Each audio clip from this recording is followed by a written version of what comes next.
Well, the reason a lot of people don't hear about him is because he actually said to reach out with the messages, the teachings, the practices, without using any names. But there are over 300 books that begin with the title Edgar Cayce on. But somehow he still is out there with the concepts and the practices, but not necessarily with the name. And actually, it began in the early 1900s. And the first time everybody realized he had special talents that most humans don't have was when his father was testing him on the spelling test for the next day at school, and he didn't know any of the words and how to spell them. And he said to his dad, "Dad, if you'll let me sleep on that book for 15 minutes, I'll know the words." Now, I had 3 children, and I don't know if I would have bitten on that offer. In hindsight, I hope I would have. Fortunately, Edgar Cayce's dad did. He said, he gave him the book and said, "Okay, you got 15 minutes. When he came back and questioned the young boy, he knew every word for the next day's test. But then he told his dad, "Dad, I don't just know tomorrow's test. I know every word in that book and what page it's on." I Wow. had photographic, and all he really did was put the book behind his head on the couch, lean back, closed his eyes. Now, normally he would cover his third eye forehead for a moment. Then once he felt the light, he would move his hands over his solar plexus and he would go into like a sleep-like trance. That's how he got nicknamed the Sleeping Prophet. Okay. So that was the first time everybody went, "Wait a minute, what's going on here?" Yeah. So from then, I know I read his biography and I just find it so fascinating.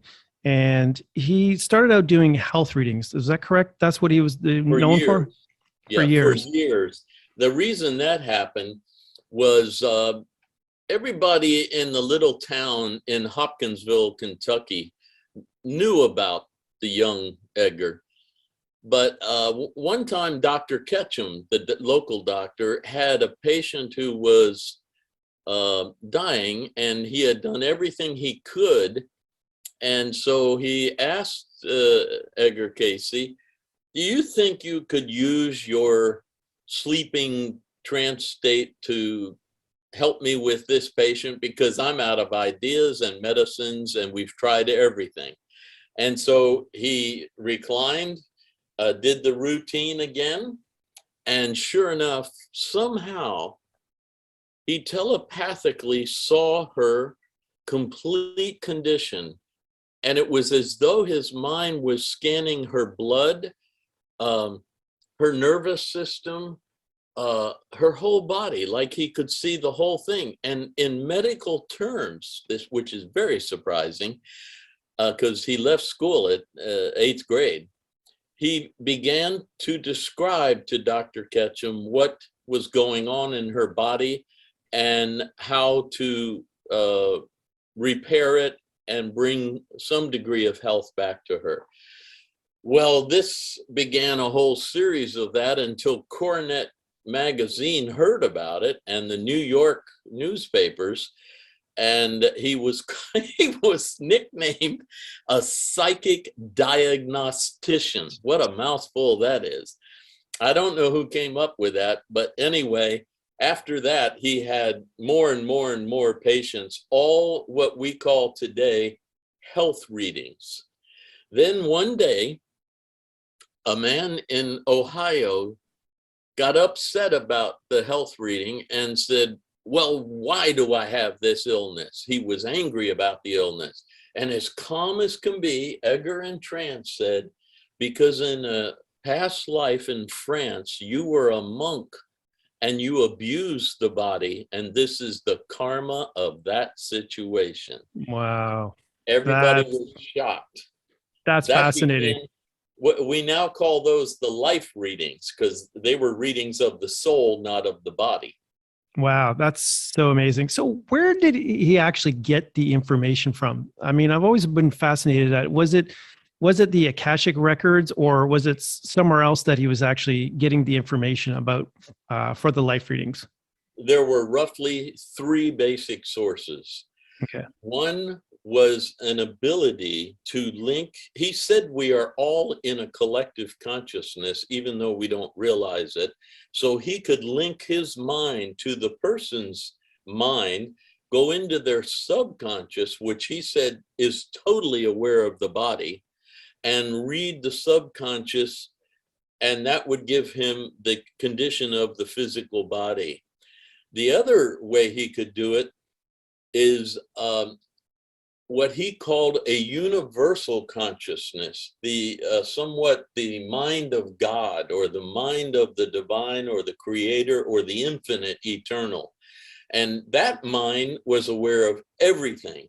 So normally the conductor of his reading would give him the person's name, their location, their birth date.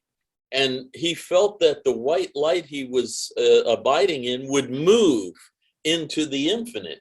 And as it did, it went through dimensions, and he saw different dimensions until he came to the Hall of Records of all souls. And the keeper of the records brought out the book of life for the particular soul that the conductor had asked him to give a reading for. And then the conductor would show him that if you turn the pages this way, you're going into her future. If you turn it that way, you're going into her past, and you could read it. But he also said the conductor would tell him what he could not tell the person yet, Interesting. and what he could tell the person. So why do you think that was? We are in a projection for a sojourn that we call an incarnation, or a lifetime in materiality. And it needs to be focused on a few key things and relationships that the soul wants to resolve or improve during this lifetime. Therefore, everything else is filtered out. Unless a person opens to their deeper self, then they know it all. It'll flow to them, and Edgar encouraged that opening. But for the most part, most people are focused on this incarnation, this life, these situations, this karma, and these relationships. So that was the constriction of focus. Okay. To help make this life a soul growth benefit. So when you died, the soul was fed with the achievement, or lack thereof,